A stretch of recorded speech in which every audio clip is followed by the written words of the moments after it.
Update. I, 27 male, am suing my brother, 42 male, and my girlfriend, 23, wants me to disown my parents too. Is she right?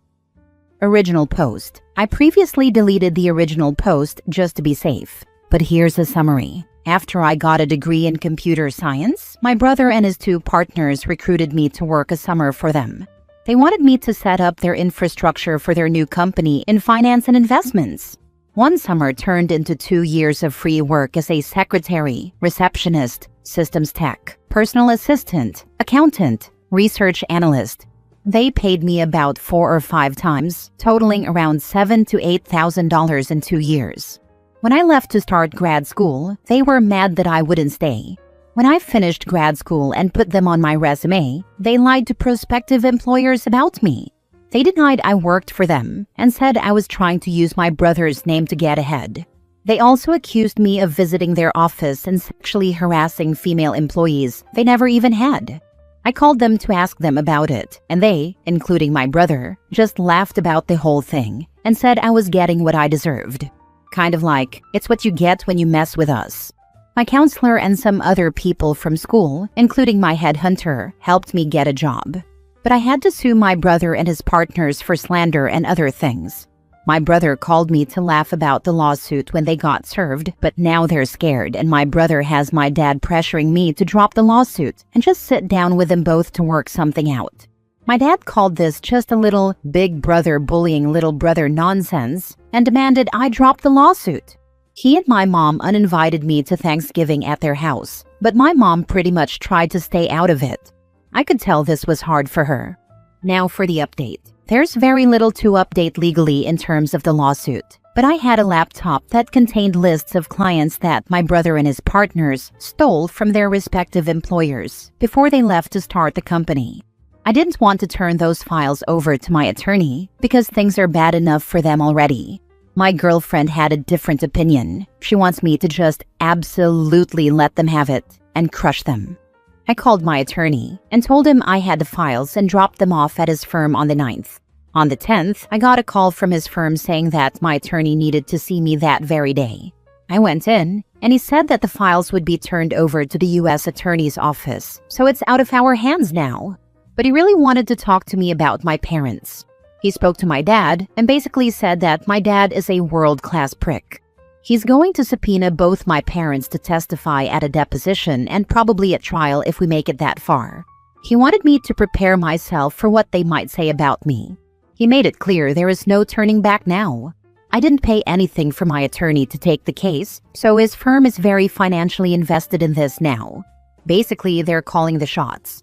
I think my attorney thinks I'm weak or that I'll want to back off or take it easy on them. He actually told me that he knows my family would weaken me. I think he underestimates me. Anyway, he told me to just brace myself for the heat my dad will bring on me. I told him I had 2 older sisters on my side, and my mother was pretty neutral. He assured me that my mother is absolutely not neutral, so he just told me to prepare for anything. So I got phone calls from my 2 sisters, who both live about 300 miles away. They were disgusted with my dad and my brother's behavior and had told me they were 100% behind me.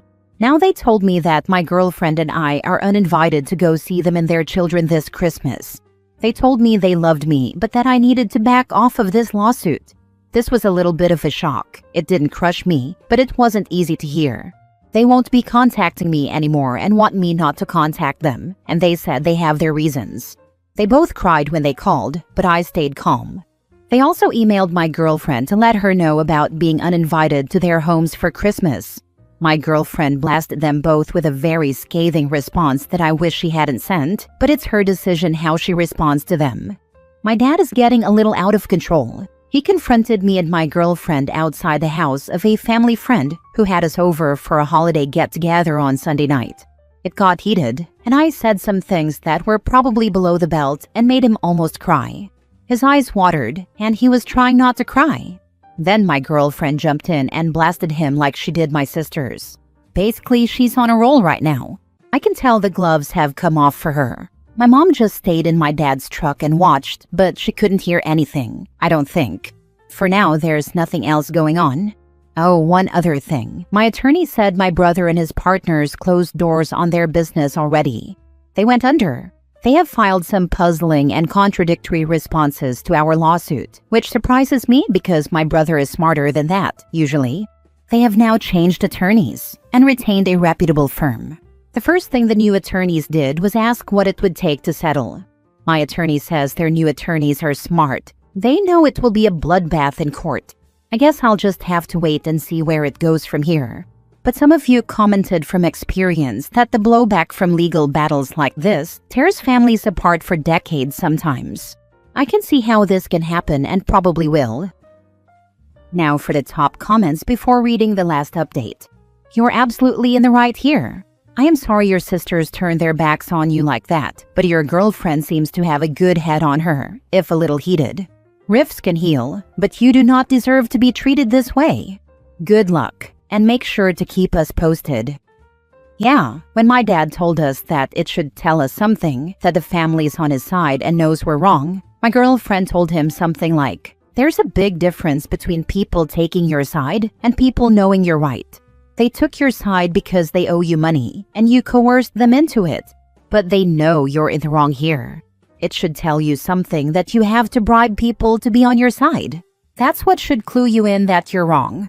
My dad just looked at her, disgusted and angry, but I've never seen him speechless like that. I feel like your sisters were coerced by your opposing family members to cut you off. Do you know if this is what happened? I'm sure that's what happened. They didn't tell me anything other than they have their reasons. They said it hurts them a lot to do this to me and that they loved me and always will, but they didn't tell me why exactly they suddenly changed their minds. Frankly, I didn't want to know why. I just wanted to hang up the phone as soon as I could. It was hurtful to hear them say they wanted to cut all contact. In fact, I'm glad I didn't stay on the phone long enough to hear those reasons, because that just would have made it harder to stomach the whole thing. Now for the update 5 months later. Okay, let me begin by saying that I am not the original poster. I am his girlfriend. We live together, and I read the update post. My boyfriend is moving on and wasn't going to post a final update. So I asked if I could, and he said yes. Things have wrapped up. They signed a settlement agreement, and now it's up to the judge to approve it. The judge won't do that for 2 more weeks, but apparently it's a formality. It's a sure thing he'll approve it, or at least that's what the attorneys say. As far as the settlement, I can't really disclose much, but I can say that it's close to what my boyfriend was suing for in terms of the money figure. They had transferred their houses to their wives' names, which are in the process of being sold to pay off the settlement. The settlement included a written apology and complete admission of guilt from all 3 of the defendants. They also have to write apology letters and retractions to all the employers that refused to hire my boyfriend based on them slandering him.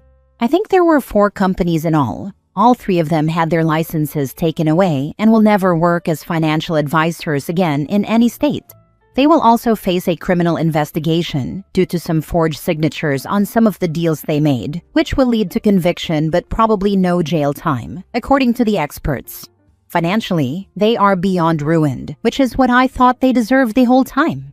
I know my boyfriend regrets this whole thing, and I understand that. It's still his family, and they were close at some point. I think he's better off without them anyway, but that's easy for me to say. His parents are totally a lost cause. I don't think there will be a reconciliation in this lifetime after what's happened. I thought my boyfriend would be open to one when the dust settled, but now I don't. During the mediation hearings, his mom and dad both testified. They both lied, but I knew his crooked dad would. I was shocked that the mother lied about there having been a verbal agreement that my boyfriend would work for his brother's company in exchange for room and board at the parents' house, and that the dad had also been paying him in cash for working. She said she witnessed my boyfriend refusing payment from his brother many times. She lied about a lot of other very hurtful things right there, while my boyfriend sat there and watched her. She never looked at him, not once. His dad never looked at him either, but at least he sat there the whole time after he testified to support his older son and his friends. His mother left the room crying after she testified. I was not shocked that she testified because the attorney had said she might. But I was extremely shocked about the horrible things she said about my boyfriend. She will someday regret doing that to her son. Ugh, such an awful, revolting, and repulsive thing she did. What she did to her youngest son is inexcusable. I was beyond utterly disgusted that she did that. Ugh, she really has no clue how much damage she did to her youngest son. I doubt he'll ever get over it, and I doubt he will ever want to see her again. Not to rant about the mother, but she lied and said disgusting things about her youngest son, and he's the only good son she has. He's the only one who doesn't owe his dad anything. He's the only one with compassion and high morals, the only one who constantly worried about her and kept in touch with her. Ugh, she messed up in the most disgusting way. How can she do that? He was there for her more than her other 3 kids put together. All for a lawsuit that she had to know they were going to lose. Her testimony did nothing to help their case. Nothing. She testified for absolutely no reason. We sent Christmas gifts to my boyfriend's sisters and their daughters. We received thank you cards in return. They haven't contacted my boyfriend since, but I have received a couple of hello emails from one of them. She never mentions my boyfriend or the family problems. She just says hello and asks how I'm doing. I just respond by saying we are both good and hope they are all doing well. I'm not sure where this will go, but it's a small step in what seems like will be a long road before they are allowed by their father to reconcile with their brother, or until they have the courage to do so without their dad's blessing. I think they are both too embarrassed to contact my boyfriend directly. I can sense that they are trying to find a way that will eventually lead them to him. I think they need to just contact him, but that's not my decision. I keep looking at this from my perspective, and my family is really close, so it's hard to watch what's going on with his family. I just think, what the hell? Why do you do this to each other? But that's just how it is. Just to be clear, I knew very early on that my boyfriend's parents were toxic. I initially just wanted him to cut all ties with them, since the way they sided with the older brother, knowing how he tried to destroy his own little brother's career, told me a lot. I wished back then that my boyfriend would just disown them, but I knew that was unrealistic at the time. I knew I was emotional, and I backed off when I saw how stressed my boyfriend was. But things escalated and escalated, and now I think my boyfriend's mom has dealt a death blow to any chance of reconciliation. I'm not just saying that because I'm against it. I'm not for it, and I'm disgusted with her. But I can see the damage she did up close. I'm afraid he may never forgive her. She just went overboard in such a horrible way. I have been talking to my dad about this the whole time, and everything has turned out exactly the way he said it would. Everybody, all parties are destroyed. It's like a bomb went off and everybody got hit. Wow, the fact that his own mom testified against him, essentially picking the crappy son over the good son, that is horrible. It made me feel so sad and hollow inside. I can't even begin to imagine how your boyfriend must feel. I don't know if I could ever forgive that either. I see stuff like this so often though. Parents take their obedient, loyal children for granted while they move heaven and earth to help the rotten ones. You sound like an amazing girlfriend. Hopefully your family can welcome him with open arms and give him the kind of love and support that he's been denied. It is absolutely terrible what his mom did, but I don't think she was picking the crappy son over the good son, so much as she was simply choosing to side with her husband to the fullest. She may not have seen herself as having much choice. Lose one son, or lose the entire rest of her family and her marriage and home. And that's not even taking into account the possibility that her husband threatened her into it somehow. She certainly didn't seem to feel righteous in testifying against her son. She couldn't even look at him, and then ran away crying. Those are, potentially, the actions of someone who felt coerced. It's sad that she didn't have the courage to go against everyone else, but with the cards stacked the way they were, I find myself feeling some sympathy for her. This was exactly my thought. Her punishment will be having to live with that decision for the rest of her life. It would be so tough having to choose between going through a divorce and cutting ties with the majority of her family versus doing the right thing and saving the relationship with her one son.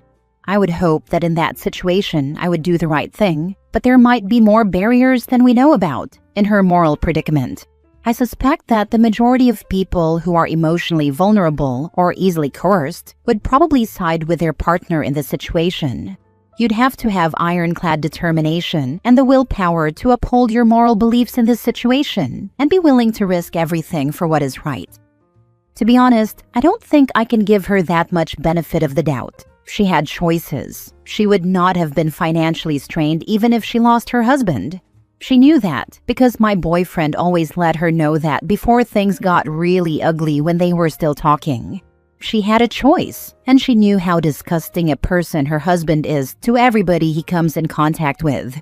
She had a choice, and it wasn't a bad choice. She had very good options. I really hate her right now. She hurt her son worse than she will ever know. Last story. My sister tried to steal my baby during postpartum. When my daughter was born, it was one of the hardest times of my life. I had a difficult C-section recovery, I wasn't sleeping, and I was struggling with postpartum depression. Every day felt like a battle to just make it through while caring for my newborn. My sister offered to come stay with me for a while, and at first, I was grateful. I thought she would truly help, maybe cook, clean, or give me a chance to shower and rest. But very quickly, I realized her version of help was something very different. Instead of supporting me, she started acting like my daughter was hers. She would rush to pick the baby up even when I was right there, as if I wasn't capable of holding my own child. She constantly corrected me, saying things like, "You're not swaddling her tight enough," or "She doesn't like being held that way." It wasn't just the comments though, it was the way she would edge me out, physically pushing herself between me and my baby. The worst moment came one afternoon when I tried to take a short nap. I woke up and realized the baby wasn't in her bassinet. I panicked and searched the house, only to find my sister in another room with the door locked, rocking my daughter. I asked her what she was doing, and she brushed it off by saying, "You were so tired, I thought I should just take her for a bit." But the look on her face told me everything. It wasn't just help to her. She genuinely acted like she had some kind of claim over my child. That was the breaking point for me. I told her she was no longer welcome in my house and that she couldn't be around my baby until she understood boundaries. She left angry, and since that day she hasn't spoken to me. My parents think I'm being too harsh and that I should forgive her because she just loves the baby so much. But to me, love without respect is dangerous. I don't care if it costs me my relationship with my sister or even with my parents. I will burn every bridge if I have to. Protecting my daughter comes first, always. Now for the top comments. Write down everything to document while it is fresh. Dates, times, etc. If someone says you are being too harsh, ask them what she told them. If they hear it from you and still side with her, cut them out. Honestly, because this is such huge red flag behavior, make clear boundaries with her. Ensure she comes nowhere near your child. This isn't the sort of behavior you just brush off while alarm bells are ringing. Your parents' assessment is irrelevant. You're an adult, and differences between you and your sister don't need to be settled by mom and dad anymore. You don't feel like your family is safe with your sister around, so she doesn't get to be around.